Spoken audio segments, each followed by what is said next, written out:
دنیا کا سب سے خوبصورت مرد وہ ہے جو عورت کی غلطیوں کو معاف کرنا جانتا ہو، جو اس کی خطاؤں کو معاف کرتا ہو کمزور سمجھ کر۔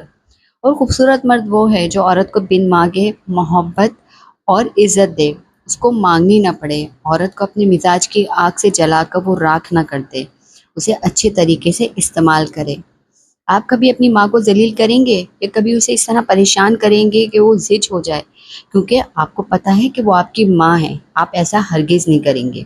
لیکن بیوی کے معاملے میں ایسا نہیں ہوتا۔ مرد کی خوبصورتی اس کے ظرف میں ہے کہ وہ طاقت رکھنے کے باوجود عورت کو اس طرح ٹریٹ کرے کہ عورت کو یہ احساس نہ ہونے دے کہ وہ ذلیل کی جا رہی ہے یا اس کی کوئی اہمیت نہیں۔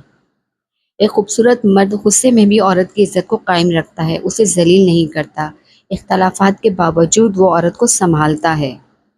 عورت کو توڑنا 2 منٹ کا کام ہے، لیکن عورت کو جوڑے رکھنا، اس کی اہمیت کا اسے احساس دلانا، یہ سب سے مشکل کام ہے، کیونکہ عورت کو محبت سے زیادہ سکون چاہیے ہوتا ہے، اور سکون بھی اس مرد سے جو اس کے ساتھ رہتا ہے، جس کے لہجے میں نرمی ہو، جو اسے بچوں کی طرح ٹریٹ کرے، جس کے ساتھ عورت خود کو کمزور نہ سمجھے اور محفوظ سمجھے۔